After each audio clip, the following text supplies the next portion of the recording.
নারায়ণগঞ্জের রূপগঞ্জে স্বাস্থ্য অধিদপ্তর কর্তৃক প্রস্তাবিত মাঠ পর্যায়ে কর্মরত স্বাস্থ্য সহকারীদের জন্য নিয়োগ বিধি সংশোধন পূর্বক শিক্ষাগত যোগ্যতা অনুযায়ী গ্রেড উন্নতিকরণ, টেকনিক্যাল পদমর্যাদা প্রদানসহ ৬ দফা দাবি দ্রুত বাস্তবায়নের দাবিতে অবস্থান কর্মসূচি পালন করেছেন স্বাস্থ্য সহকারীরা।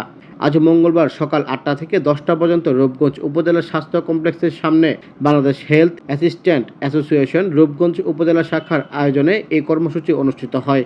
উক্ত অবস্থান কর্মসূচিতে বক্তব্য রাখেন অ্যাসোসিয়েশনের রূপগঞ্জ উপজেলা শাখার সভাপতি মাকসুদুল হাসান মতিন, সাধারণ সম্পাদক শাহ আলম সহ আরও অনেকে। এ সময় বক্তারা বলেন, মাঠ পর্যায়ে স্বাস্থ্য সহকারীরা জনগণের দোরগোড়ায় স্বাস্থ্যসেবা পৌঁছে দিতে নিরলসভাবে কাজ করে যাচ্ছেন, কিন্তু দীর্ঘদিন ধরে তাদের প্রাপ্য মর্যাদা ও সুযোগ সুবিধা থেকে বঞ্চিত করা হচ্ছে বলেও দাবি করেন তারা। শুধু তাই নয়, দ্রুত তাদের ৬ দফা দাবি বাস্তবায়নের জন্য সরকারের প্রতি আহ্বান জানান এবং দাবি পূরণ না হলে ভবিষ্যতে আরও কঠোর কর্মসূচির ঘোষণার হুঁশিয়ারি দেন তারা। আমাদের ৬ দফা দাবি, আমাদের টেকনিক্যাল কাজ করি, আমরা টেকনিক্যাল পদমর্যাদা পাই না। আমাদের ট্রেনিং এর মাধ্যমে আমাদের ইন সার্ভিসিং কোর্স করে আমরা টেকনিক্যাল পদমর্যাদার জন্য আমরা এখানে অবস্থান কর্মসূচি করছি এবং বেতন গ্রেড আপডেশন করে ১৪তম গ্রেড দেওয়ার জন্য।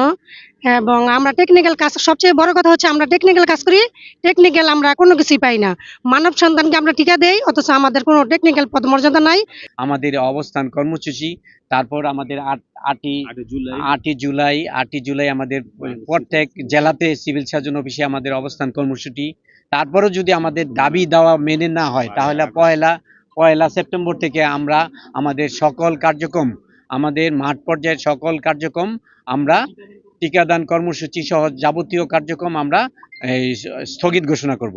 আমাদের দাবি আমাদের হইলো আমরা মানবদের সেবা করি, কিন্তু আমরা কোনো টেকনিক্যাল পদমর্যাদা পাই না। যারা পশু পাখি টিকা দেয় তারাও টেকনিক্যাল মর্যাদা, আর আমরা অমর্যাদা সম্পূর্ণ অবস্থায় আছি।